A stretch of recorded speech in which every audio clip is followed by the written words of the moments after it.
London, 1925. A banker lies dead in a sealed vault, no entry, no escape, only the faint scent of cyanide. Hercule Poirot unravels a web of greed, betrayal, and ingenuity. Was it the ambitious colleague embezzling thousands? The vengeful widow with a chemical past? Or the debt-ridden guard hiding a secret? In a race against deception, Poirot's little gray cells reveal a timed trap that turned a vault into a tomb. Can you solve the mystery before the truth unlocks? Chapter 1. The Sealed Chamber. The fog hung heavy over London, cloaking the city in a spectral veil that muffled the clatter of hansoms and the cries of newsboys. In Threadneedle Street, the austere facade of Haverford Bank loomed like a sentinel, its marble columns gleaming faintly through the mist. It was here on a chill September morning in 1925 that Hercule Poirot, the fastidious Belgian detective, found himself summoned with unusual urgency. Inspector Japp awaited him at the bank's entrance, his overcoat damp and his expression dour. "Morning, Poirot," he said, his voice low, as though the fog demanded reverence. "We've a proper puzzle for you." Reginald Hawes, head banker, found dead in the vault. No way in, no way out. It's as if the devil himself locked the door and tossed the key. Poirot's green eyes gleamed with interest, his meticulously groomed mustache twitching slightly. "The impossible, mon ami, is merely the improbable in disguise," he remarked, adjusting his Homburg hat. "Lead on, Inspector." They descended a grand staircase to the bank's subterranean level, where the air grew colder and the light dimmed. The vault's entrance, a massive steel door with a complex lock, stood ajar, guarded by a constable whose face was pale as the marble floor. Beyond it lay the vault itself, a chamber lined with crimson velvet that gave it an air of opulent secrecy, as though it harbored not just gold but the confidences of empires. Reginald Hawes lay slumped across a mahogany desk at the room's center, his head resting on an open ledger, his pen still clutched in a lifeless hand. His face, frozen in a rictus of pain, bore no marks of violence, no blood, no bruise, only a faint flush beneath his graying whiskers. The air carried a peculiar scent, bitter and fleeting like almonds crushed underfoot. Poirot's nose wrinkled as he catalogued it, his mind already turning. "The vault was locked from the inside," Japp explained, gesturing to the door. "Combination lock, set to open at 8 this morning. The guard, Thomas Brant, found him when he made his rounds. No one else has a key or the code, not even the bank's chairman." Poirot circled the desk, his patent leather shoes silent on the plush carpet. He noted the ledger's columns of figures, the neat stacks of documents, the absence of disturbance. The vault's walls were solid steel, its ceiling unmarred by vents large enough for entry. A single air grate, no wider than a man's hand, was set high on one wall, its grill bolted firmly in place. "Curieux," Poirot murmured, his gloved fingers tracing the desk's edge. No signs of struggle, no marks of force, and yet this scent. He leaned closer to Hawes, his eyes narrowing. Cyanide, perhaps? But how administered in a chamber sealed as this? Japp shrugged, his hands buried in his pockets. "That's your department, Poirot. All I know is we've 3 likely suspects, each with a reason to want Hawes gone. Victor Crane, his colleague, ambitious sort, always butting heads with Hawes. Mrs. Evelyn Marsh, a client who had a row with him over her account. And Thomas Brant, the night guard, who was the last to see the vault locked." Poirot's gaze lingered on the ledger, its pages filled with Hawes' precise script. Motive, yes, he said softly. But opportunity? That is the question, Inspector. Who among them could enter a vault locked tighter than a pharaoh's tomb? He stepped back, his mind arranging the facts like pieces on a chessboard. The almond scent, the locked door, the untouched room, all pointed to a method both ingenious and invisible. The little gray cells, they are already at work, he said, a faint smile curving his lips. We shall see, mon ami, what secrets this crimson vault conceals. As they left the chamber, the fog seemed to press closer, as if conspiring to keep the truth hidden. Poirot, undaunted, resolved to unravel the mystery, for no lock, however cunning, could withstand the precision of his intellect.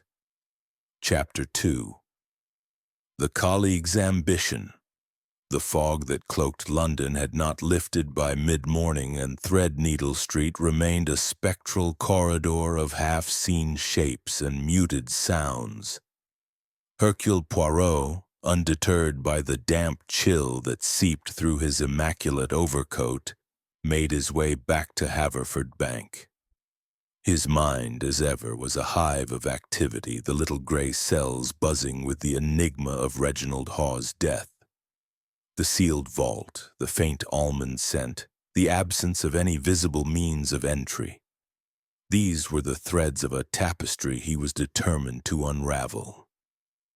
To begin, he would probe the first of Inspector Japp's suspects, Mr. Victor Crane, the ambitious colleague whose rivalry with Hawes was, by all accounts, a matter of bank gossip. Poirot entered the bank's grand foyer, where clerks bustled with ledgers and clients murmured in hushed tones. The air was thick with the scent of polished wood and ink, a stark contrast to the metallic tang of the vault below. He was directed to a modest office on the second floor, its door bearing a brass plate inscribed with Crane's name. Poirot paused, adjusting his tie with the precision of a watchmaker before knocking sharply. "Enter!" came a clipped voice from within. Victor Crane stood behind a cluttered desk, a lean man in his late 30s with sharp features and eyes that darted like a fox's. His suit, though well-tailored, bore the faint sheen of overuse, and his cufflinks, gold embossed with a monogram, caught Poirot's eye as an extravagance out of place for a man of his position. Crane's expression shifted from irritation to guarded curiosity as he recognized his visitor. "Monsieur Poirot, I presume," he said, gesturing to a chair. "I've heard of your reputation, though I confess I'm puzzled as to why you're here." Poirot settled into the chair, crossing his legs with deliberate care. "Monsieur Crane, I am here because of the unfortunate demise of Monsieur Hawes. A most curious affair, non?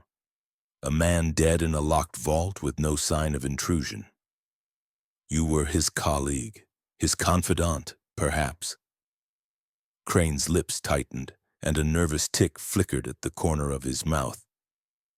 "Colleague, yes. Confidant, hardly. Hawes was a private man, kept his own counsel. We worked together, but we weren't friends."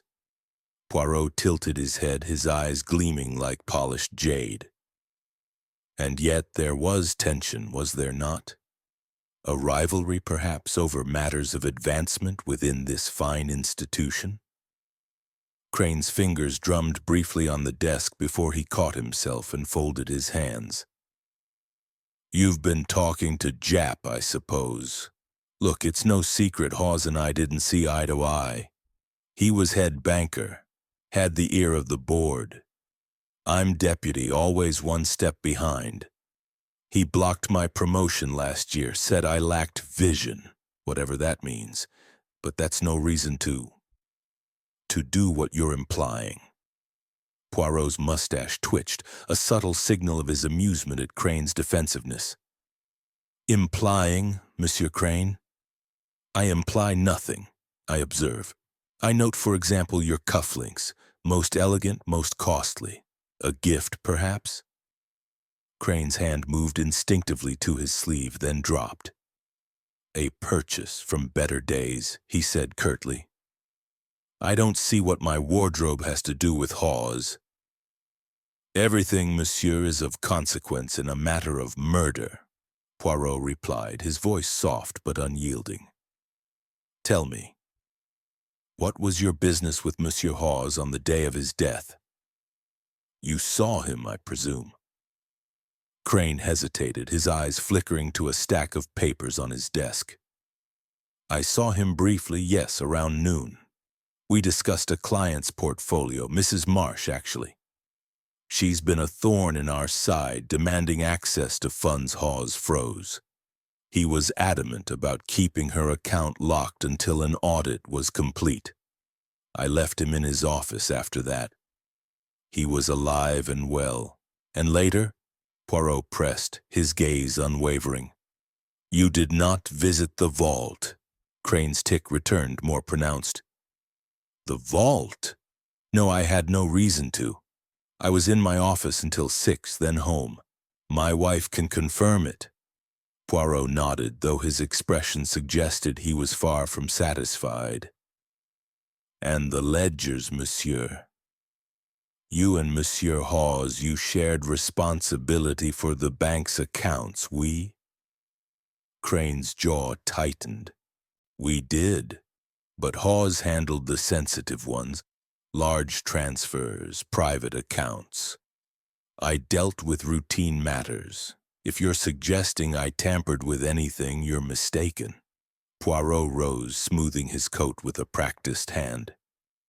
Mistaken? Perhaps, but the truth, it has a way of revealing itself like a painting beneath layers of dust. I thank you, Monsieur Crane, for your time. As he left the office, Poirot's mind catalogued every detail. Crane's nervous tic, his expensive cufflinks, his quick denial of ledger tampering. The man was hiding something, but was it murder? Poirot descended to the bank's archive room where he had arranged to meet a clerk who could provide access to Hawes's recent correspondence. The clerk, a nervous young man named Perkins, was waiting, his hands trembling as he handed over a folder. These are Mr. Hawes's letters from the past month, sir, Perkins said, glancing over his shoulder as if expecting to be caught. He was particular about them, kept them locked in his desk. Poirot opened the folder, scanning the contents with methodical precision. Most were routine, client requests, board directives. But one caught his eye. A memo from Hawes, the bank's chairman, dated 3 days before his death. It referenced irregularities in certain accounts and requested an audit, specifically naming Crane as the overseer of the suspect transactions. Poirot's lips curved into a faint smile. Most interesting, he murmured, tucking the memo into his pocket. He next sought out the bank's chief engineer, Mr. Harold Gibbs, a stout man with a walrus mustache who oversaw the vault's mechanisms. Gibbs met Poirot in a cramped maintenance room surrounded by blueprints and tools. The vault's a marvel, Gibbs said proudly, spreading a diagram across a table. Steel walls 3 inches thick. Combination lock changed weekly. Only Hawes and the chairman knew the code. No one could have got in without blasting through, and there's no sign of that. Poirot traced a finger along the blueprint, pausing at the ventilation system. This grate, monsieur, it connects to the outside? Gibbs nodded. Aye, but it's narrow, barely 6 inches across. Enough for air, not for a man. And it's bolted tight, checked daily. And a device, perhaps? Something small to release a substance into the vault? Poirot's voice was casual, but his eyes were sharp. Gibbs frowned, scratching his chin. A device? I suppose you could fit something in the duct, but it'd need to be clever, timed maybe to avoid detection. Never seen such a thing here, though Poirot thanked Gibbs and returned to the vault where Japp was overseeing a photographer documenting the scene. The almond scent had faded, but Poirot's memory of it was vivid. He crouched by the air grate, peering into its shadowed recesses. The bolts were indeed secure, but a faint scratch on one suggested recent tampering. He made a mental note to request a chemist's analysis of the grate's interior. As he stood, Japp approached, his notebook open. "Any luck, Poirot?" "Crane's story checks out so far.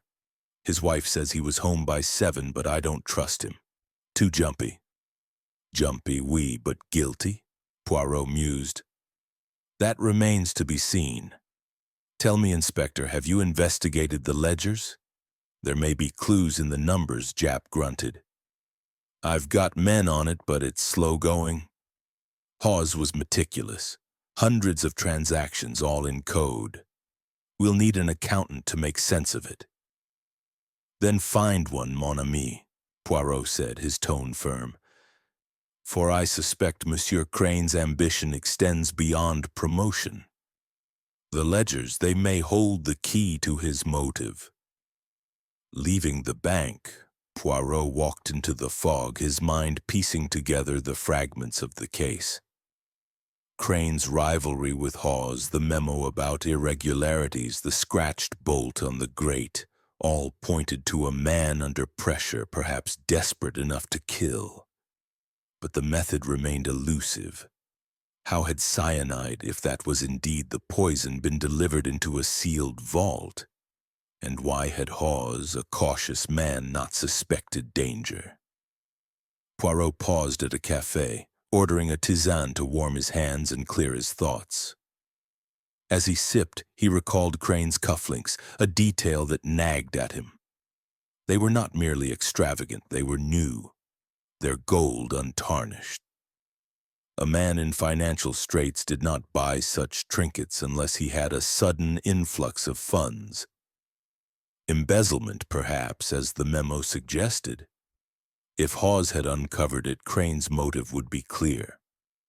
But the vault's impregnability demanded an ingenuity Poirot had yet to unravel. He returned to his flat in Whitehaven Mansions, where his valet George had laid out a fire and a tray of biscuits. Poirot sat at his desk, spreading out his notes and the memo. The ledger irregularities, the cyanide scent, the ventilation grate, these were not random. They formed a pattern, one he would decipher with the precision of a symphony conductor. Crane was the first thread, but Mrs. Marsh and Brant awaited. Each, he knew, would reveal their own secrets, their own lies. As the fog thickened outside, Poirot leaned back, his eyes half closed. "The colleague's ambition," he murmured. "It is a fire that burns brightly but leaves ashes of deceit. We shall see, Monsieur Crane, how deep your ashes lie." Chapter 3. The client's grievance. The fog that shrouded London had begun to thin by the following afternoon, revealing the city's sharp edges in a pale, watery light. Hercule Poirot, his overcoat buttoned against the lingering chill, made his way to Mayfair, where Mrs. Evelyn Marsh resided in a townhouse of elegant Georgian proportions. The mystery of Reginald Hawes's death in the sealed vault of Haverford Bank weighed heavily on his mind. The almond scent of cyanide and the unyielding steel door forming a puzzle that demanded resolution. Victor Crane's nervous demeanor and suspicious cufflinks had provided a promising thread, but Poirot knew better than to fixate on one suspect. Mrs. Marsh, the wealthy client with a public dispute against Hawes, was the next piece of the tapestry to be examined. The townhouse stood on a quiet street, its black door gleaming with polish, flanked by urns of late-blooming roses. Poirot's knock was answered by a maid, a young woman with a pinched expression who led him through a marble-floored hall to a drawing-room adorned with silk wallpaper and heavy drapes. Mrs. Evelyn Marsh awaited him, seated in a high-backed chair, her black mourning dress absorbing the light like a void. She was a woman of perhaps 40, her sharp cheekbones and piercing blue eyes softened only slightly by the grief she wore as visibly as her widow's weeds. A single pearl brooch at her throat caught Poirot's attention, its luster suggesting wealth, but its simplicity hinting at restraint.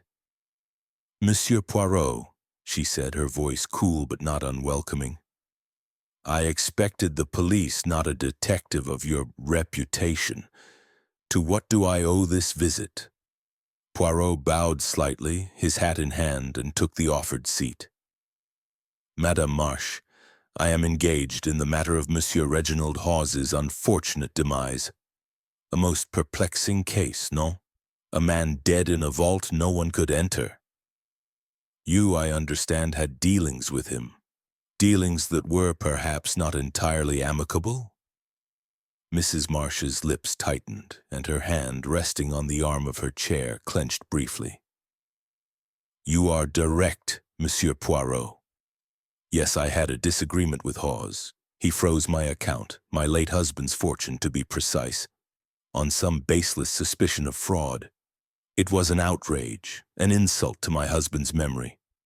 I told him so quite firmly 2 days before he died." Poirot's eyes, bright with curiosity, noted the tremor in her hand, quickly suppressed. "And this disagreement, it was public? At the bank, perhaps?" Her gaze flickered as if measuring how much to reveal. "It was in his office, not the foyer, if that's what you mean. I'm not one for hysterics, but I made my feelings clear. He was obstinate, said an audit was necessary. I left in a temper, I admit, but that was the end of it." Poirot leaned forward, his voice soft but probing. "And where were you, madame, on the evening of Monsieur Hawes's death?" It is a matter of routine to ask. Mrs. Marsh's eyes narrowed, but she answered smoothly. "I was here at home. I dined alone, as I often do since my husband's passing. My maid, Clara, can confirm it."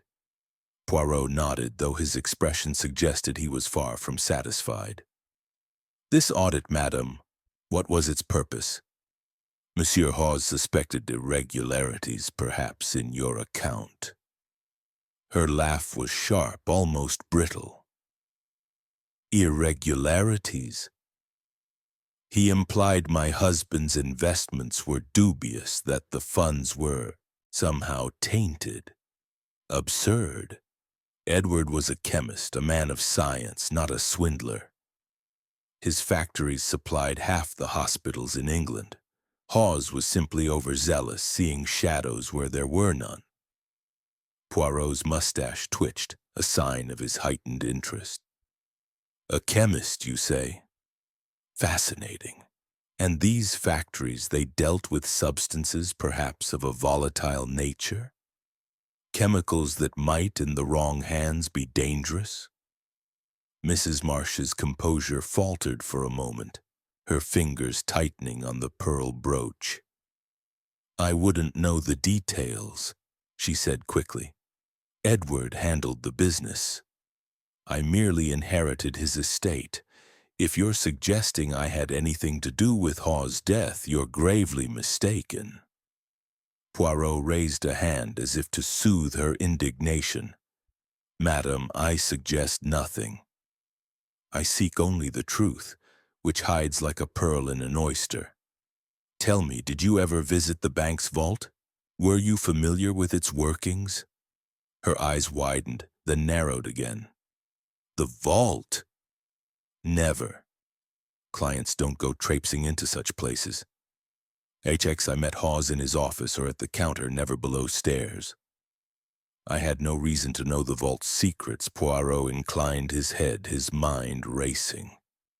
The vault's secrets indeed, secrets that included a hidden method of murder. And yet, madam, the means of Monsieur Hawes's death is most unusual. A gas, perhaps, introduced through some hidden means. Your husband's expertise, it might have been relevant? Her face paled, but her voice remained steady. My husband died 2 years ago, Monsieur Poirot. If you're implying I used his knowledge to harm Hawes, I find it offensive. I am a widow, not a chemist. Poirot observed her closely, noting the faint flush on her cheeks, the way her hand lingered on the brooch. She was controlled, but not impervious. Of course, madame. I meant no offense. One final question. Did you know Monsieur Victor Crane or Monsieur Thomas Brandt, employees of the bank? Crane? Vaguely. He assisted Hawes occasionally. Brandt I don't know at all. Some guard, I suppose. She waved a hand dismissively. I dealt only with Hawes. Poirot rose, bowing slightly. Merci, Madame Marche. You have been most helpful. I may call again should the need arise. As he left the townhouse, the maid Clara appeared at the door, her face anxious. Poirot paused, his sharp eyes catching her hesitation. Mademoiselle, a word, if I may, he said gently. Clara glanced back toward the drawing room, then stepped closer. Sir, I shouldn't, but Mrs. Marsh wasn't home all evening like she said. She went out after dinner about 7, said she needed air. She was back by 9, but she was upset. Poirot's eyebrows rose. Upset, you say? How so? Clara bit her lip. Pale, sir, and her hands were shaking. She asked for brandy, which isn't like her. Poirot thanked her and stepped into the street, his mind alight with possibilities. Mrs. Marsh's weak alibi, her husband's chemical expertise, her evident agitation. These were threads that wove a delicate but troubling pattern. Had she left the house to enact a plan, or was her distress unrelated? The vault's impenetrability loomed large in his thoughts, a challenge to her involvement. Yet the mention of her husband's work with chemicals, possibly including cyanide, was a coincidence too striking to ignore. He hailed a cab, directing it to Scotland Yard to confer with Jap. The inspector was at his desk, surrounded by papers and cigarette smoke. Well, Poirot? Jap said, leaning back. What's the word from Mayfair? Poirot recounted his interview, emphasizing Mrs. Marsh's alibi and the maid's revelation. She is a woman of strength, but something troubles her, he said. Her husband's knowledge of chemicals. It is a point of interest, non? Jap frowned, tapping his pen. Cyanide, you think? But how the devil did it get into the vault? The ventilation's too small for a person, and the door was locked. Précisément, Poirot said, pacing the small office. The method, it is mechanical, ingenious, a device perhaps concealed in the ventilation system. Madame Marsh denies such knowledge, but her husband, he may have left behind more than money. Jap grunted. You're thinking she cooked up some trick. She's no chemist, Poirot. No, but she is intelligent, Poirot countered. And intelligence, it finds a way. We must investigate her movements that evening, and the chemical suppliers her husband used. Perhaps there is a connection. Jap scribbled a note. I'll have someone check her story and dig into her husband's business. But I'm betting on Crane. He's got the motive. Those ledgers you mentioned are a mess, and his name's all over them. Poirot's eyes gleamed. Perhaps, mon ami, but the truth, it is like a diamond. many facets, all reflecting light differently.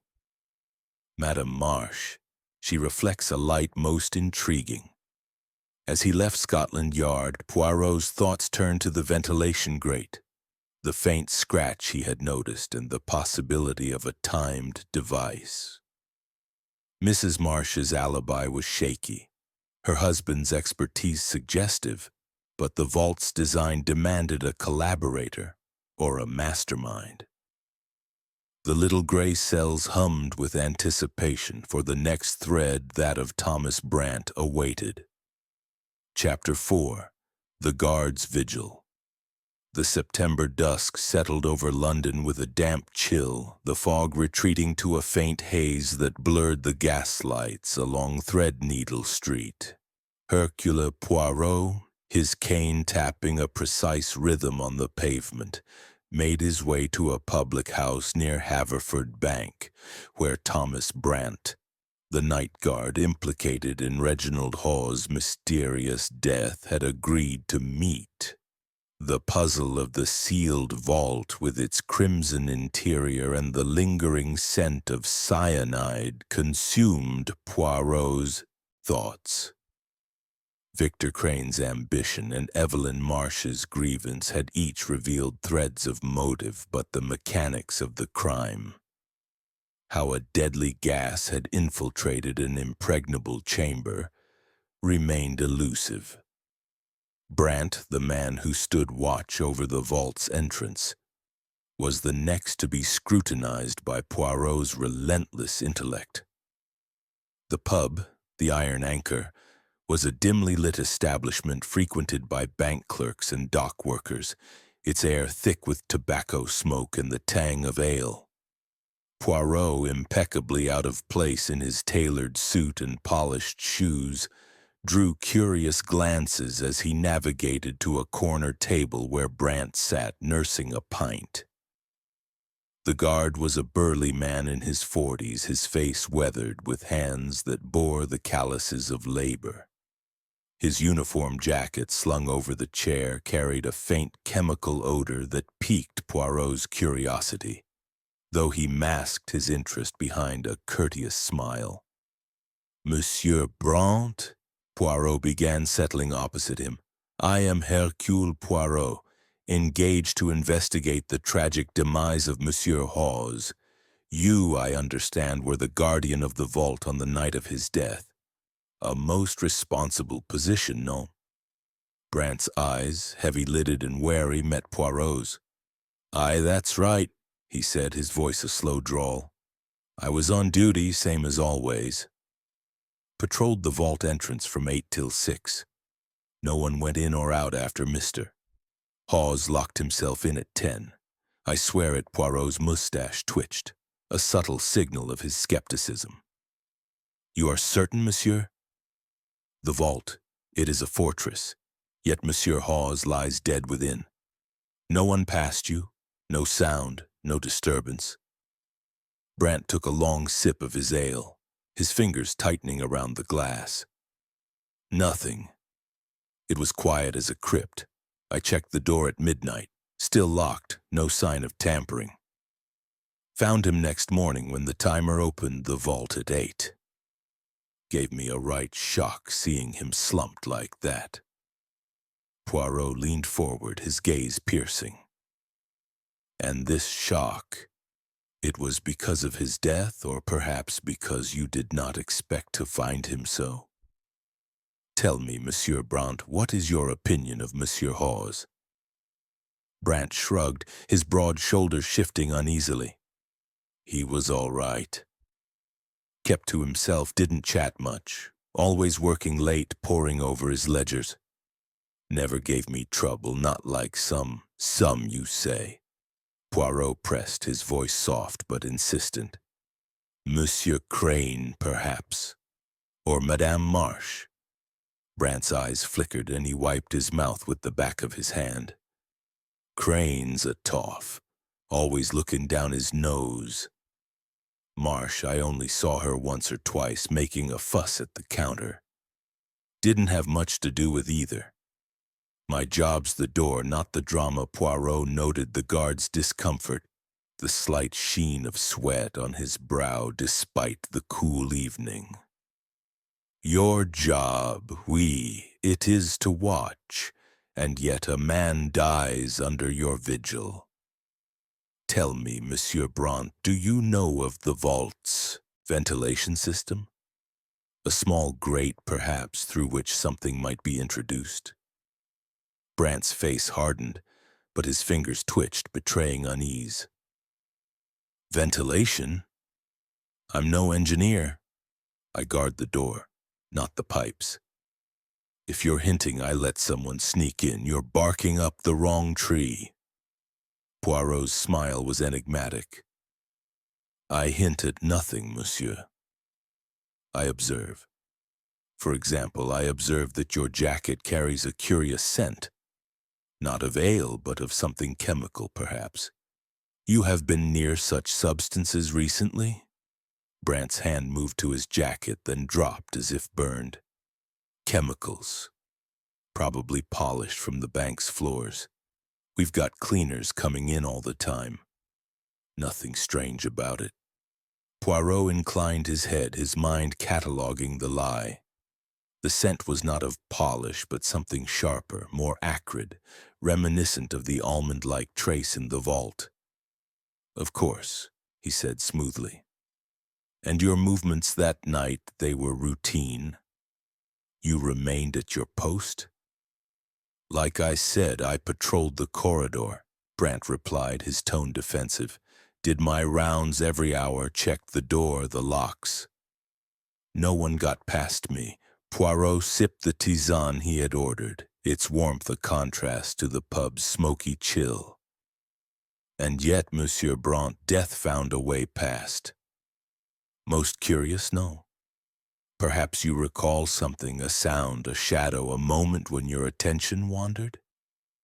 Brant's jaw clenched, and he drained his pint, setting the glass down with a thud. I told you it was quiet. I've got debts, sure, cards mostly, but I'm no killer. I did my job. Poirot's eyebrows rose at the unprompted mention of debts. Debts, monsieur?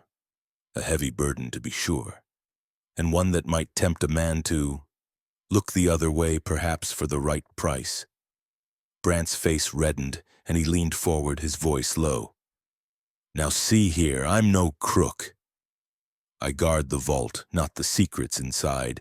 If you want to poke at someone, try Crane. He's the one with fancy tastes and a grudge against Hawes.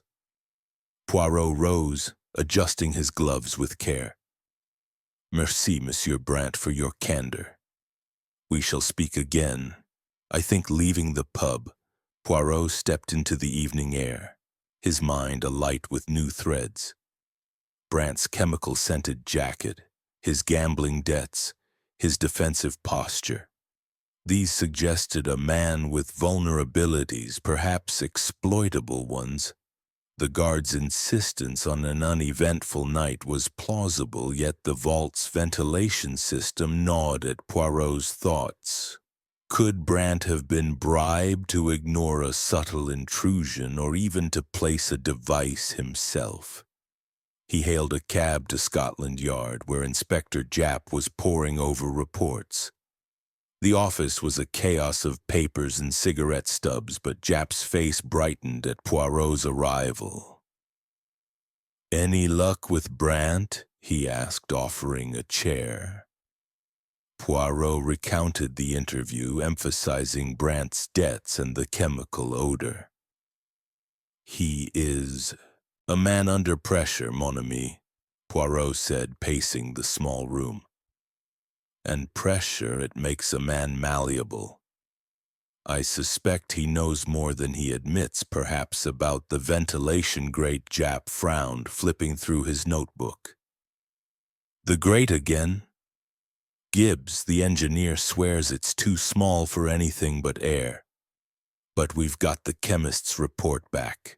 Definite traces of cyanide in the vault, strongest near the grate. No device found, though Poirot's eyes gleamed. No device, perhaps, because it was removed, or because it was designed to vanish like a conjurer's trick. Tell me, have you questioned the bank's cleaners? Brant mentioned Polish, but I suspect a pretext. Jap scribbled a note. Good idea. I'll have my men check the cleaning crew. And we're still digging into Crane's ledgers. Looks like he siphoned off thousands, but Hawes was onto him. As for Mrs. Marsh, her husband's chemical firm used cyanide in processing. Her alibi's shaky, but she's no engineer. Poirot nodded, his mind weaving the threads together. Each suspect, they have a piece of the puzzle. Crane's greed, Marsh's knowledge, Brant's vulnerability. But the vault, it is the lock that binds them. I must see it again. The next morning, Poirot returned to Haverford Bank, accompanied by a young constable Jap had assigned. The vault, still sealed as a crime scene, was as pristine as before, its crimson velvet walls absorbing the light. Poirot knelt by the ventilation grate, his magnifying glass catching a faint irregularity, a hairline crack in the surrounding steel as if something had been wedged and removed. He beckoned the constable to fetch Gibbs, the engineer. Gibbs arrived, his walrus mustache bristling. What now, Mr. Poirot? I've told you that great secure. Poirot pointed to the crack. This, monsieur, is not the work of time. Something was placed here, perhaps a small canister, timed to release its contents. You have seen no such device? Gibbs squinted, then shook his head. Nothing like that. But a week ago I caught Brant near the ventilation duct fiddling with something. Said it was a loose bolt. I didn't think much of it. Poirot's smile was triumphant yet restrained. A loose bolt indeed. Merci, Monsieur Gibbs. As he left the bank, Poirot's thoughts crystallized. Brant's presence near the ventilation, his debts, the chemical scent, these were no coincidence. He was not the mastermind, perhaps, but a pawn in a larger scheme. The little gray cells hummed with purpose, for the next piece of the puzzle awaited, hidden in the ledgers or the shadows of the suspect's lies. Chapter 5. The Ledger's Secrets. The morning sun struggled through London's lingering haze, casting a pallid glow over the city as Hercule Poirot returned to Haverford Bank. The enigma of Reginald Hawes's death in the sealed vault, suffused with the faint trace of cyanide, had grown more intricate with each interview. Victor Crane's ambition, Evelyn Marsh's grievance, and Thomas Brant's evasions had each added threads to the tapestry of deceit. But the method of the murder, how a deadly gas had penetrated an impregnable chamber, remained a tantalizing void. Poirot's little gray cells, ever restless, now turned to the bank's ledgers, which he suspected held clues not only to motive but to the very mechanics of the crime. The bank's archive room, a cavernous space beneath the main floor, was a labyrinth of oak cabinets and leather-bound volumes, its air heavy with the scent of aged paper and dust. Poirot, escorted by the nervous clerk Perkins, was granted access to Hawes's personal ledgers, which had been sealed since the discovery of his body. Perkins, his hands trembling as he unlocked a cabinet, whispered, "Mr." Hawes was particular about these, sir. Kept them under lock and key, even from Mr. Crane Poirot's eyes gleamed as he opened the first ledger, its pages filled with Hawes' meticulous script. Particular, you say? A man who guards his work so closely, he suspects something, no? Perhaps a betrayal within these very walls. Perkins nodded, glancing toward the door. He was always checking figures, sir, late into the night. Said he didn't trust the new accounts. Something about transfers that didn't add up. Poirot settled at a small table, his gloved hands turning pages with the precision of a surgeon. The ledger detailed transactions spanning months, each entry a testament to Hawes's fastidious nature. Yet as Poirot's gaze swept over the columns, discrepancies emerged like shadows in a fog. Sums modest at first, but growing bolder, had been transferred to obscure accounts labeled only with initials, VC. The amounts, hundreds then thousands of pounds, were siphoned from client funds, including those of Mrs. Evelyn Marsh.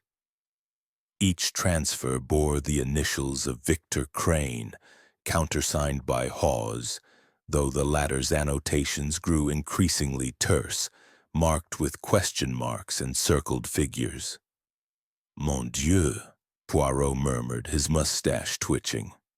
"Monsieur Crane, he plays a dangerous game. Embezzlement, it is a motive most compelling, but does it lead to murder?" He cross-referenced the dates of the transfers with Hawes's memo to the bank's chairman, which he had pocketed earlier. The memo, dated 3 days before the murder, explicitly warned of irregularities overseen by Crane and urged an immediate audit. Poirot's fingers tapped the table, a rhythm of realization. Hawes had been closing in on Crane's scheme, a discovery that would have ruined the deputy banker. But how did this connect to the vault's sealed death? Poirot summoned Inspector Japp, who arrived with a weary expression and a fresh report from the chemist. "You were right about the cyanide, Poirot," Japp said, tossing the report onto the table. "Traces in the vault, concentrated near the ventilation grate. No canister found, but the gas was there, no doubt. Killed Hawes quick. Heart stopped in minutes." Poirot's eyes narrowed as he studied the report. "Cyanide, oui, but delivered how?"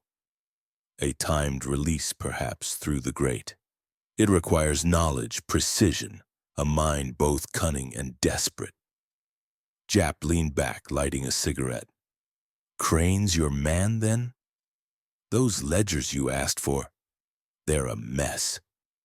My accountant says Crane's been skimming for months, maybe years."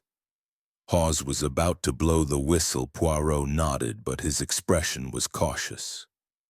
"Crane. He has motive, yes, but opportunity. The vault's lock, it is mechanical, unpickable, the grate too small for a man. We must consider others. Monsieur Brandt, with his debts and chemical scent, or Madame Marsh, whose husband knew the ways of poison." Japp snorted. "Marsh? She's a widow, not a mechanic, and Brandt's a lout, not a chemist. Crane's the one with access to the vault systems. He's worked here 10 years, knows the place inside out." Poirot rose, pacing the archive room with measured steps. "Access, oui, but knowledge. The ventilation system, it is not in the ledgers. We need the blueprints, mon ami, and a list of who might have studied them." He requested the bank's architectural plans from Gibbs, the chief engineer, who arrived with a roll of faded blueprints. Gibbs spread them across the table, pointing to the vault's design. "Built like a fortress," he said proudly. "Steel walls, reinforced. The ventilation's the only weak point, if you can call it that. 6-inch ducts, sealed with grills. No one's crawling through those." Poirot's finger traced the ventilation path, pausing at a junction near the vault's intake. "This junction, monsieur, it is accessible from outside the vault." Gibbs frowned, adjusting his spectacles. "Aye, from a maintenance hatch in the basement corridor, but it's locked, checked daily. Brandt would have seen anyone tampering." Poirot's smile was subtle. "Unless Monsieur Brandt himself was the tamperer, or turned a blind eye." Tell me, have you ever seen a device, small perhaps with a clock mechanism, in this hatch? Gibbs shook his head, but his brow furrowed. No devices, but I did find a loose screw in the hatch a few days before Hawes died.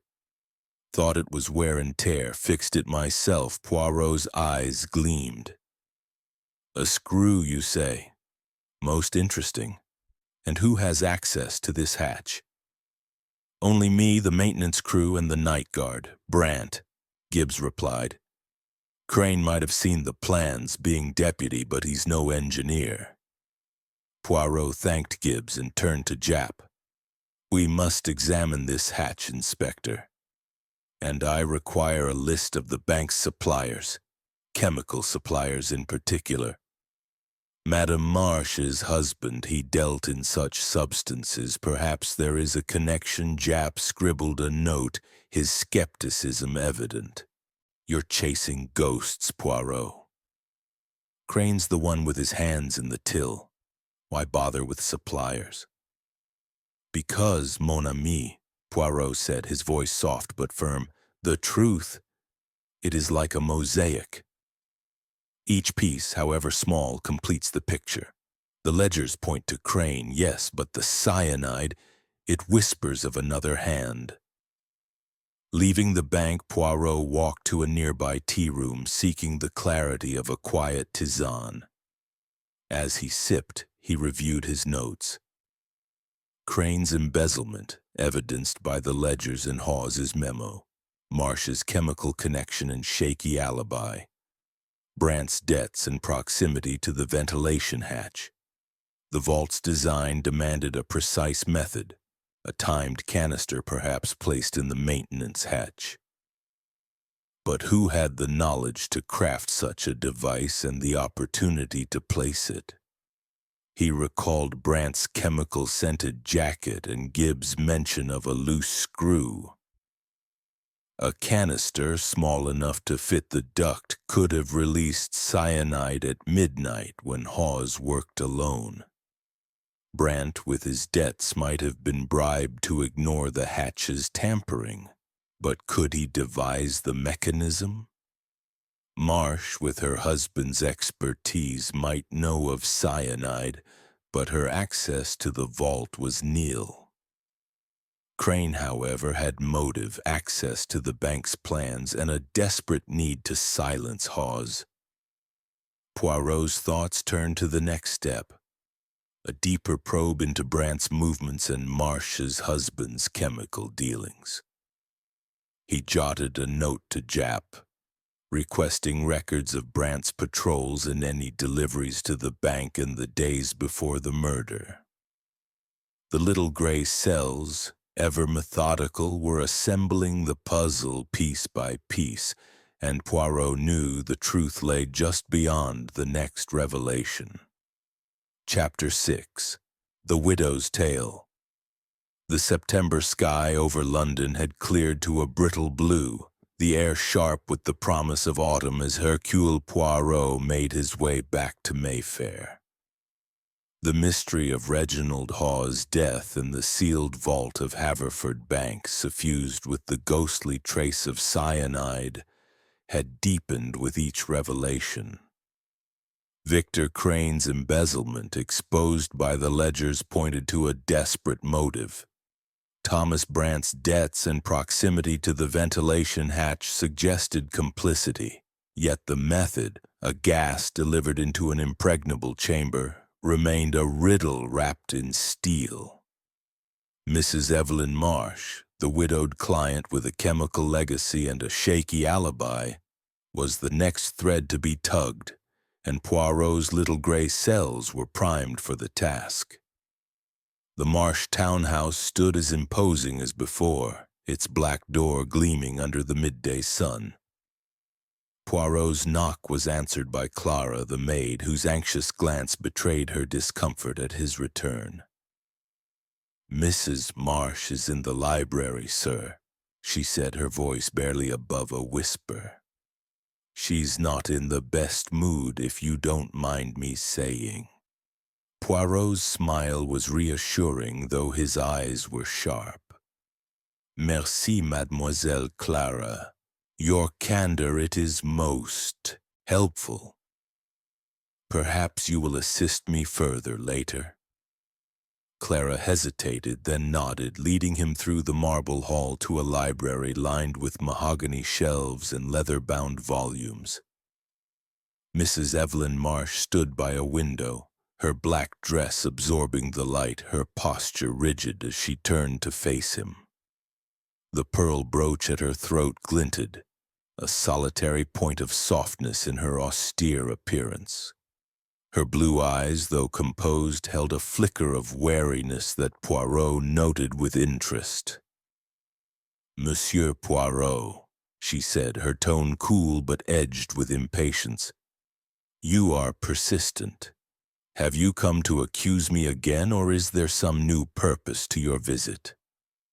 Poirot bowed slightly, his hat in hand, and took the chair she indicated. "Accuse, madame? Non, I seek only to understand. The death of Monsieur Hawes, it is a puzzle most intricate, and you, with your connection to the bank, are a piece I must examine closely." Mrs. Marsh's lips tightened, and she sat, folding her hands in her lap. "I've told you all I know. Hawes froze my account, accused my late husband's estate of fraud. It was insulting, but I had no reason to kill him." Poirot's gaze was unyielding, though his voice remained gentle. "And yet, madame, your alibi for the evening of his death, it is not so firm as you claim. Your maid, Clara, she tells me you left the house after dinner, returning in a state of distress. A walk, you said, but perhaps it was more?" Her face paled and her fingers tightened on the arm of her chair. "Clara speaks out of turn," she said sharply. "Yes, I went out, briefly, to clear my head."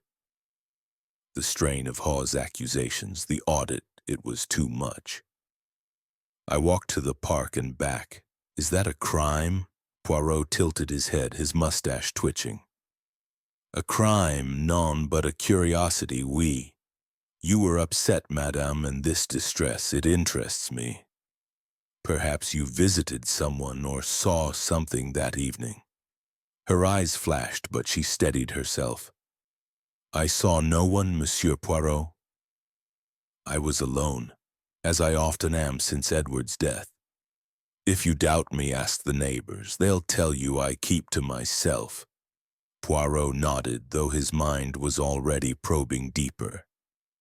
"Your husband, Monsieur Edward Marsh, he was a chemist, you said.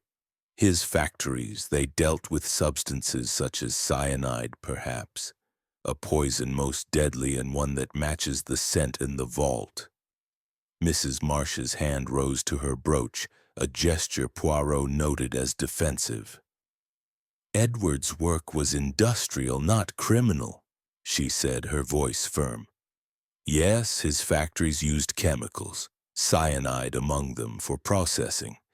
But I had no part in that. I managed his household, not his business. And yet, madame," Poirot pressed, his voice soft as silk, "knowledge, it lingers. A wife, she hears things, observes things. A canister, small and timed, could release such a poison into a vault's ventilation. You are certain you know nothing of such devices?" Her laugh was sharp, almost a bark. "Devices? You think me a tinkerer, Monsieur Poirot? I'm a widow, not an inventor. If you're suggesting I rigged some contraption to kill Hawes, you're mistaken. I had no access to the vault, no knowledge of its workings." Poirot's eyes narrowed, catching the faint tremor in her voice. "Access, perhaps not. But knowledge, madame, it comes in many forms. Your husband's papers, his associates, might they have provided insight into such a method?" She stood abruptly, her composure fraying. "This is absurd. Edward's papers are in storage, his associates long gone. I am not a chemist, nor a murderer. If you have evidence, present it or leave me in peace." Poirot rose, his manner unruffled. Evidence, madame, it is like a seed, it grows in time. I thank you for your patience. One final question. Did you ever discuss your dispute with Hawes with Monsieur Crane or Monsieur Brant? Her hesitation was brief but telling. Crane, perhaps, in passing. He was Hawes's deputy, after all. Brant, I don't know. A guard, nothing more. Poirot bowed and left the library, pausing in the hall to speak with Clara. The maid, wringing her hands, confirmed Mrs. Marsh's absence from 7 to 9 that evening. She was shaking when she came back, sir, Clara whispered. Not herself. She burned a letter in the fireplace after, but I didn't see what it was. Poirot's eyebrows rose. A letter, you say? Most intriguing. Merci, mademoiselle. Stepping into the crisp Mayfair air, Poirot's mind churned with new possibilities. Mrs. Marsh's alibi was crumbling, her distress in the burned letter suggesting secrets she was desperate to conceal. Her husband's chemical expertise, particularly with cyanide, was too precise a fit to dismiss. Yet her lack of access to the vault posed a significant obstacle. Could she have had an accomplice, Crane with his ledger fraud, or Brant with his debts? He hailed a cab to Scotland Yard, where Inspector Japp was sifting through a stack of reports. The office was a haze of cigarette smoke, but Japp's eyes lit up at Poirot's arrival. Back so soon, Poirot? What's the word from the widow? Poirot recounted the interview, emphasizing Clara's revelation in Mrs. Marsh's chemical connection. She is a woman of control, but not without cracks, he said, pacing the room. The burned letter, it is a clue we must pursue. And her husband's factories. Have your men found their records? Japp nodded, pulling a file from the pile. Marsh's firm, Marsh Chemical Works, supplied cyanide to half the country's factories. Shut down after his death, but the stock was sold off. We're tracing the buyers, but it's a slow job. No direct link to the bank yet. Poirot's fingers tapped his cane, a rhythm of thought. And the maintenance hatch near the vault's ventilation? Any sign of tampering beyond the loose screw? Japp shook his head. Gibbs checked again, nothing but that crack you spotted. If there was a canister, it's gone. Brant's still my bet for slipping it in. He's got the access and the debts. Poirot's smile was enigmatic. Perhaps, mon ami, but the mind behind this crime, it is more subtle than Brant's. Madame Marsh, she knows more than she admits. I request a search of her home, discreetly, for the ashes of that letter, and the bank's delivery records, chemicals, cleaning supplies, anything that might conceal a device. Japp scribbled a note, his skepticism evident. You're stretching, Poirot. Marsh might know cyanide, but rigging a timed canister? That's Crane's territory. He's got the bank's blueprints. Précisément, Poirot said, his eyes gleaming. But a crime, it is like a duet. Two hands may play the same tune. We must look closer at Madame Marsh's evening and at those who might have helped her. As he left Scotland Yard, Poirot's thoughts returned to the vault, its crimson walls a silent witness to a cunning act. Mrs. Marsh's chemical knowledge, her burned letter, her absence on the night of the murder. These were pieces of a mosaic, incomplete but suggestive. The little gray cells hummed, for the truth was drawing nearer, hidden in the ashes of a widow's secrets. Chapter 7. The Guard's Contradiction. The late afternoon light filtered through the grimy windows of the Iron Anchor, casting long shadows across the pub's worn tables as Hercule Poirot returned to confront Thomas Brant. The mystery of Reginald Hawes's death in the sealed vault of Haverford Bank, suffused with the faint whiff of cyanide, had woven a complex web around Victor Crane's embezzlement, Evelyn Marsh's chemical connections, and Brant's own suspicious demeanor. The guard's debts, his chemical-scented jacket, and his proximity to the vault's ventilation system had raised Poirot's suspicions, but it was the engineer Gibbs's recollection of Brant tampering with a maintenance hatch that sharpened the detective's focus. The little gray cells, ever vigilant, demanded a second interrogation to unravel the contradictions in Brant's tale. The pub was quieter now, the lunchtime crowd replaced by a handful of regulars nursing their pints. Brant sat in the same corner, his broad frame hunched over a glass, his eyes narrowing as Poirot approached. The guard's uniform jacket slung over the chair still carried that faint, acrid odor, a detail Poirot noted with renewed interest. He settled opposite Brant, his demeanor calm but his gaze piercing, like a scalpel poised to cut through deception. "Monsieur Brant," Poirot began, his voice soft yet unyielding, "we meet again. The matter of Monsieur Hawes's death, it grows more curious, and your role as guardian of the vault, it demands further scrutiny. You will permit me a few questions, oui?" Brant's fingers tightened around his glass, his jaw set. "I've told you everything, Mr. Poirot. I guarded the door, saw nothing, heard nothing. What more do you want?" Poirot's mustache twitched, a sign of his quiet amusement at Brant's defensiveness. "The truth, monsieur, it is like a diamond.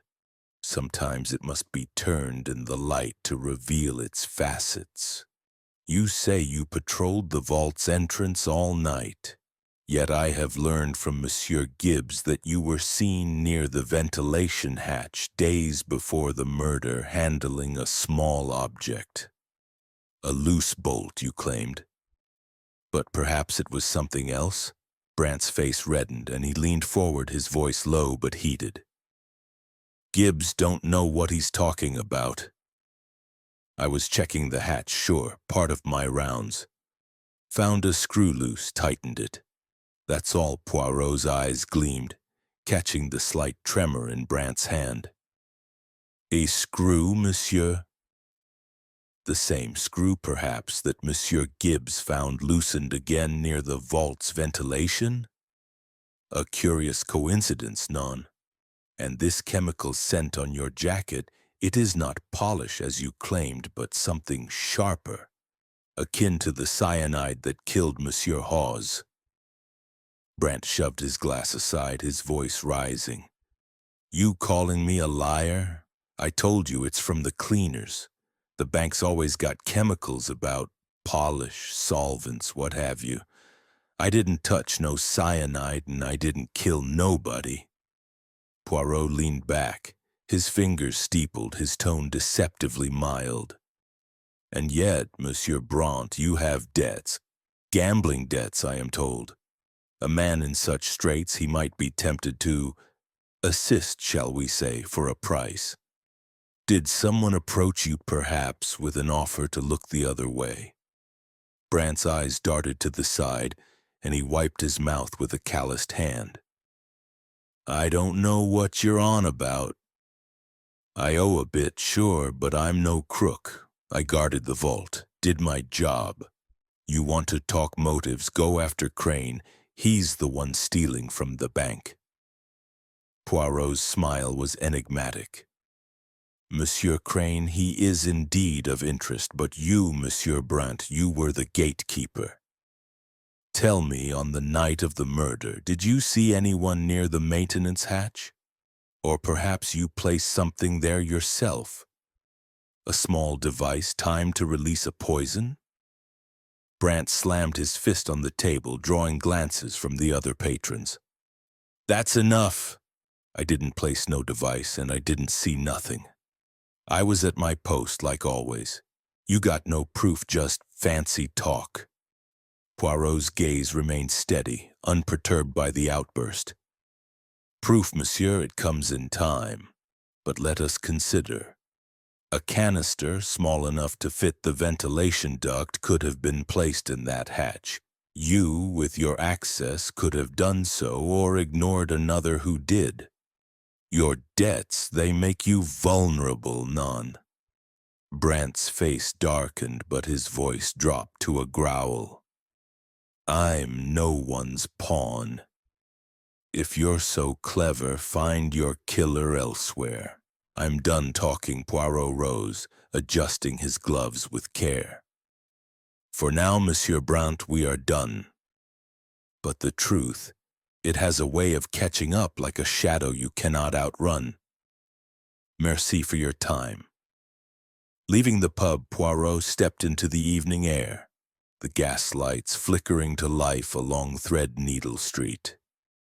Brant's contradictions, the loose screw, the chemical scent, the defensive anger, pointed to a man entangled in the crime, if not its architect. A bribe, perhaps, to place or ignore a device. But who had the knowledge to craft such a mechanism? Crane, with his access to the bank's plans, or Marsh, with her chemical legacy? Poirot hailed a cab to Scotland Yard, where Inspector Japp was reviewing a new batch of reports. The office was a chaos of papers, but Japp's expression brightened at Poirot's arrival. Back again, Poirot? What's Brant got to say for himself? Poirot recounted the interview, emphasizing Brant's evasions and the chemical odor.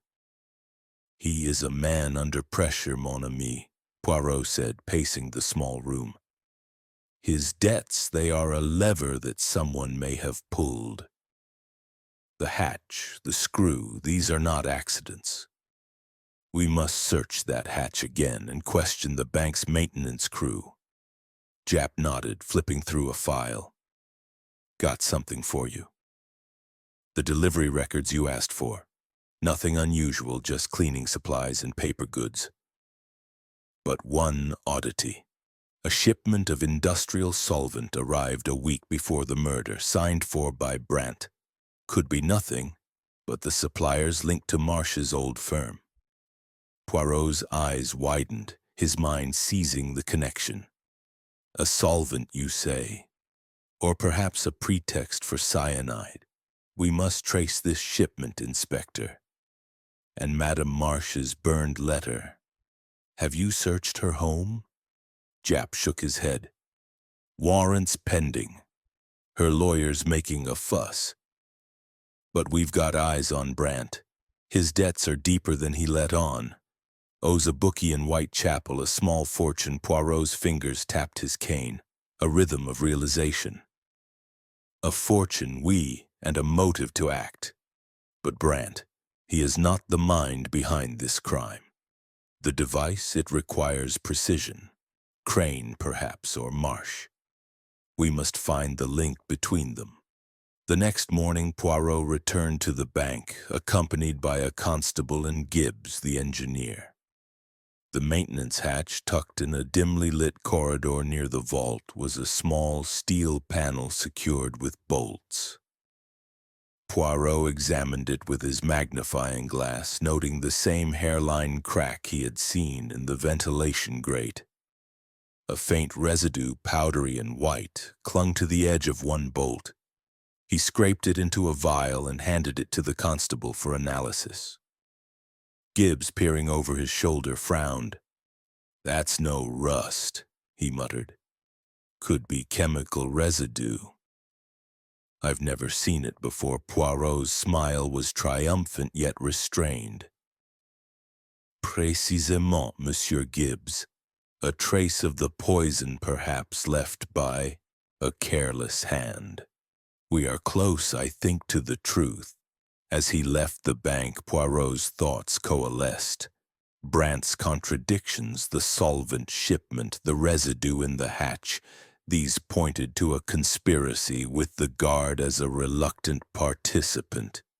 The little gray cells hummed, for the next step was clear: to uncover the mastermind who had orchestrated the vault's deadly secret. Chapter 8: The Time Trap. The crisp September morning carried a faint bite as Hercule Poirot made his way once more to Haverford Bank, his polished cane clicking against the pavement of Threadneedle Street.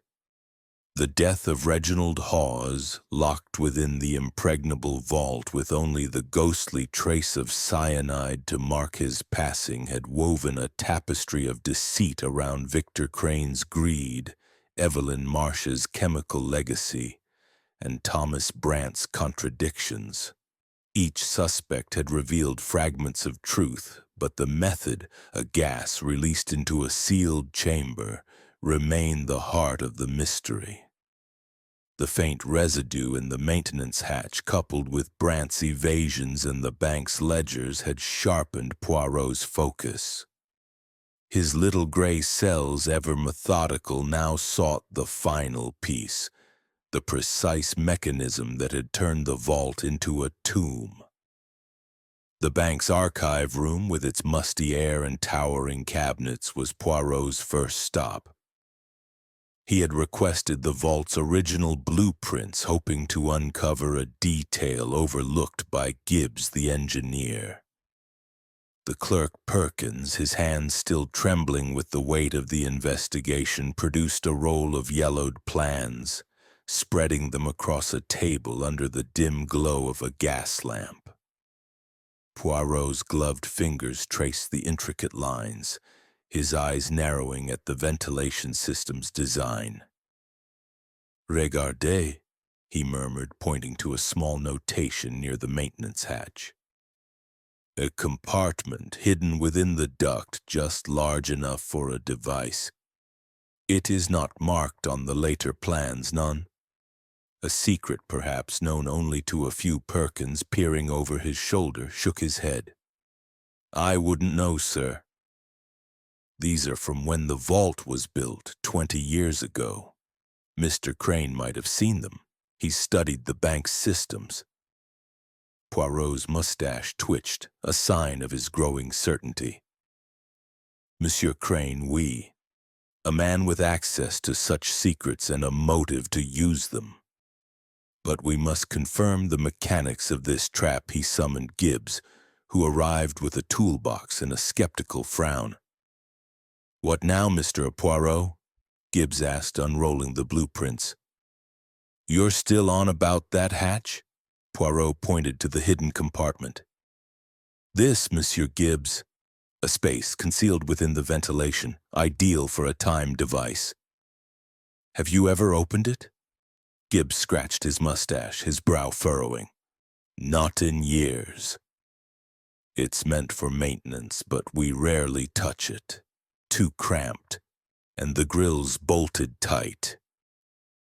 "Then we shall open it now," Poirot declared, his tone firm, "and we shall see what secrets it holds."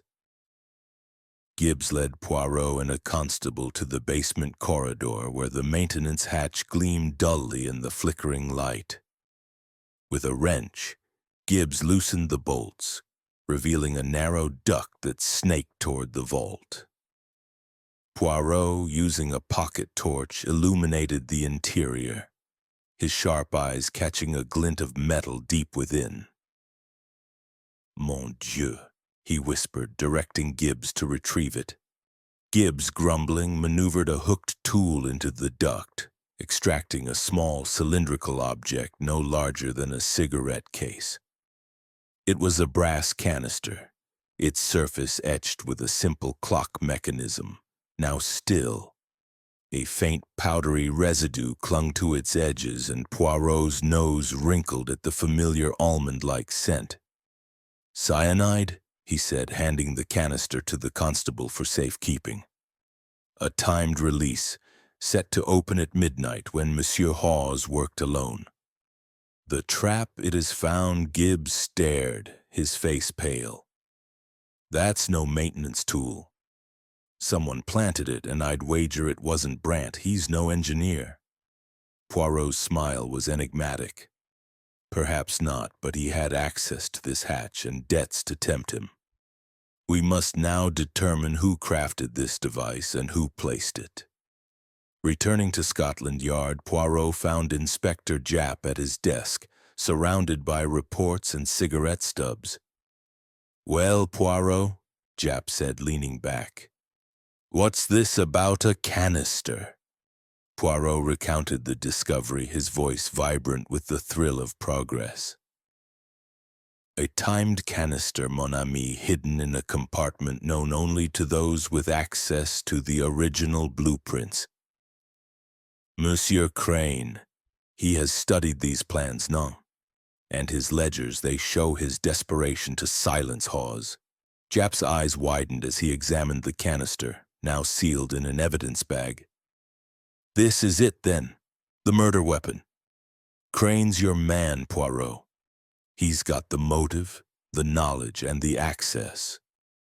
Poirot paced the office, his cane tapping a steady rhythm. "Oui, but we must be certain. The canister, it requires skill to construct, mechanical skill perhaps beyond Brant and chemical knowledge perhaps beyond Crane. Madame Marsh, her husband's expertise, it cannot be ignored." Japp flipped through a file. "Speaking of Marsh, we searched her home. Found ashes in the fireplace, but nothing legible. Her husband's firm did supply cyanide, though.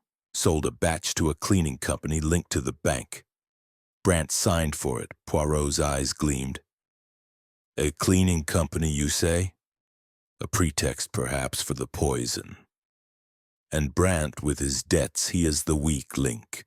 We must confront Monsieur Crane, Inspector, and test his nerve." That afternoon, Poirot and Japp arrived at Crane's office, where the deputy banker sat behind his desk, his sharp features drawn with tension. His cufflinks, still gleaming, caught Poirot's eye as a symbol of his overreaching ambition. "Monsieur Crane," Poirot began, his voice smooth but unyielding. "We have found the instrument of Monsieur Hawes' death, a timed canister hidden in the ventilation hatch. It required knowledge of the vault's design, knowledge you possess, and a motive which your ledgers betray." Crane's tic returned, his hand jerking to his sleeve. "A canister?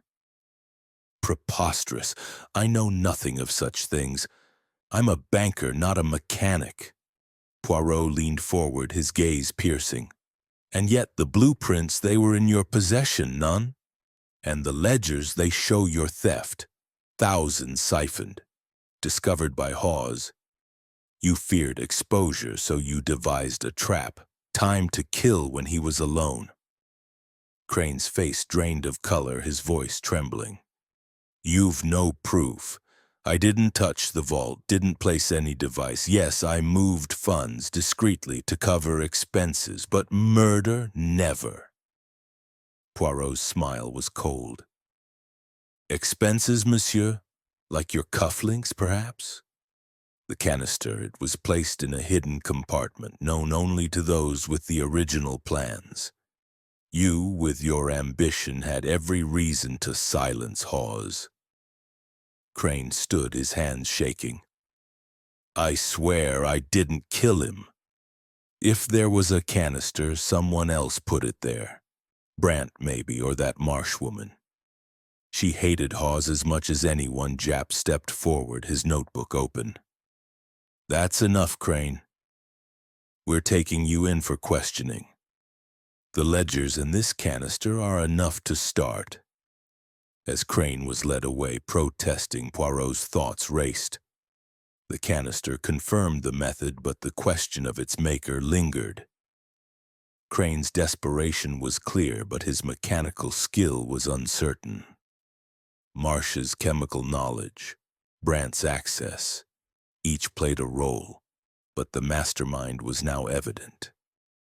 Leaving the bank, Poirot paused in the fading light, his mind assembling the final pieces. The little gray cells, tireless in their pursuit, were close to unveiling the truth. A truth that would soon be laid bare in the bank's boardroom.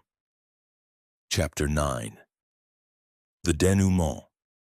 The grand boardroom of Haverford Bank, with its polished mahogany table and high-backed chairs, exuded an air of solemn authority, its tall windows admitting the pale light of a late September afternoon.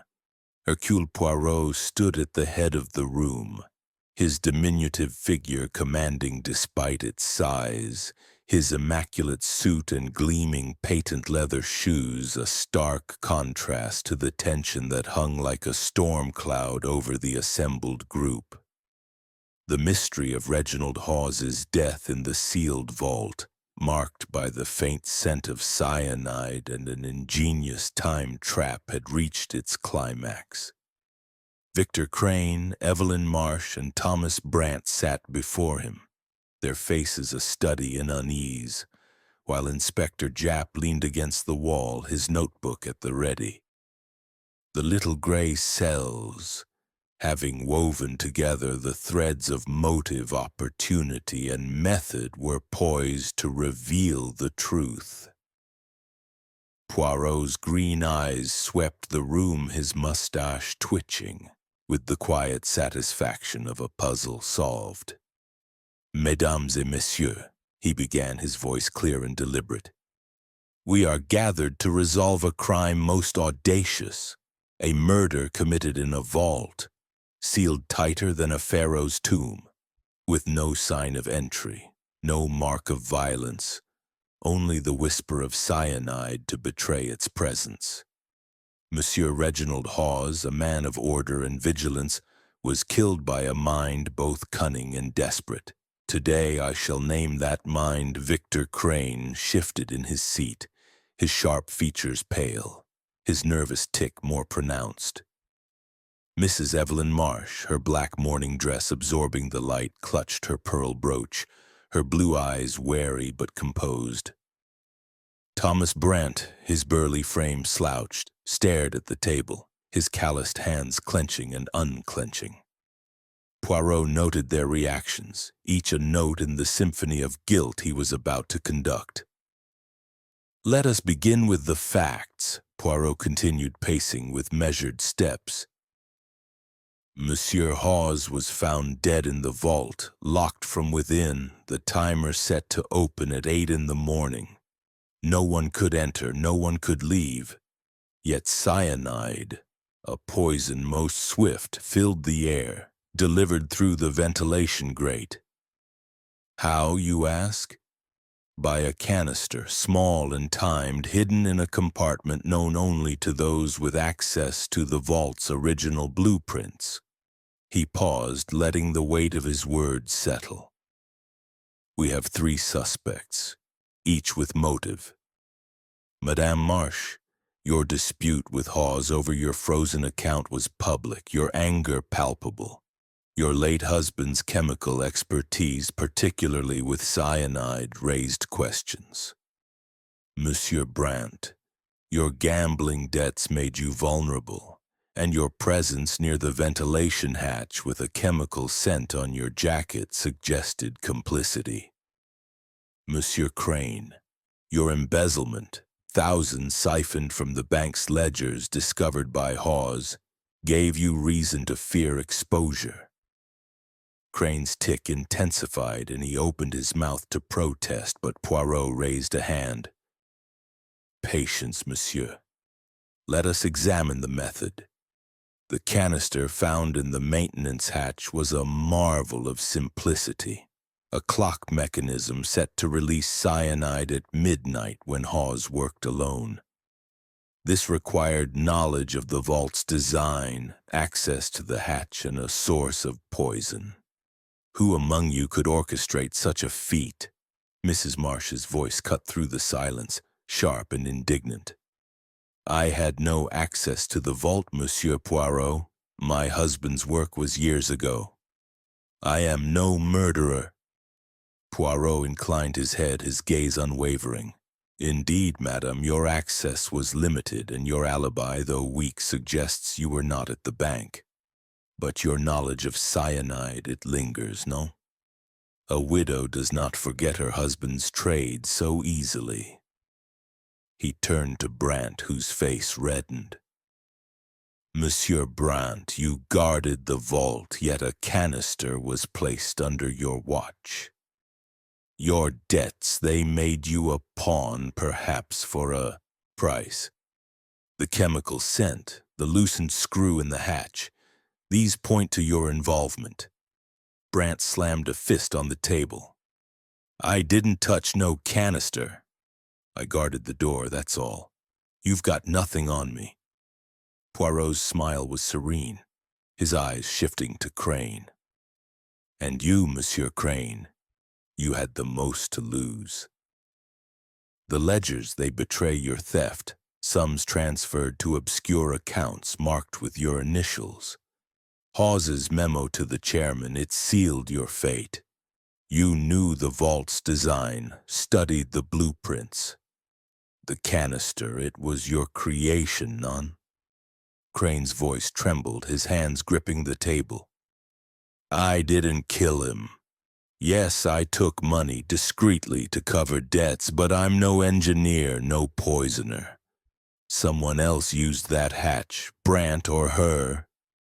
He pointed at Mrs. Marsh, his tic betraying his panic.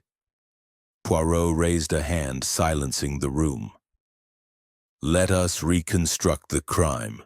The canister was placed in the hidden compartment accessible through the maintenance hatch. This required no great strength, only knowledge and opportunity. Monsieur Brant, your debts made you vulnerable, but you lack the ingenuity for such a device. Madame Marsh, your husband's expertise could have guided the poison's use, but you had no access to the vault's plans. Only one among you had both motive and means, Monsieur Crane. Crane stood, his face ashen. You're wrong. I didn't. Poirot's voice cut through, sharp as a blade. You did, monsieur. The ledgers, they show your theft. The blueprints, they were in your office, studied in secret. The canister, simple yet precise, was your work. A desperate act to silence Hawes before he exposed you. You bribed Monsieur Brant, perhaps, to ignore the hatch, but the plan, it was yours alone. Brant's head snapped up, his eyes wide. I took no bribe. I swear it. Mrs. Marsh's voice was cold. If Crane did this, he acted alone. I had no part in it. Poirot's gaze softened, but his resolve was iron. Madame, Monsieur Brant, your roles were minor, if any. The chemical shipment signed by Brant was a distraction. Cyanide, yes, but not the source. The true poison came from Crane's own procurement, hidden in plain sight. The scratch on the hatch, the residue, it points to a single hand. Crane collapsed into his chair, his voice a whisper. I couldn't let him ruin me. The money, it was for a fresh start. I found the old plans, saw the compartment. A friend, a chemist, helped with the canister. I set it for midnight when he'd be alone. I didn't mean. His words trailed off, his head in his hands. Japp stepped forward, his handcuffs ready. That's enough, Crane. You're under arrest for the murder of Reginald Hawes. As Crane was led away, trembling, Mrs. Marsh rose, her face a mask of relief. I told you, Monsieur Poirot, I was innocent. Brant muttered under his breath, his shoulders sagging. I didn't know nothing about it. Poirot adjusted his hat, his expression serene. The little gray cells, they do not fail. The truth, it is like a melody, complex but clear when played with precision. As the room emptied, Poirot stepped into the fading light of Threadneedle Street, the fog now a distant memory. The vault's secrets had been laid bare, its crimson walls no longer a barrier to justice. With a satisfied nod, he walked into the dusk, his mind already turning to the next challenge, for the world he knew was never short of mysteries.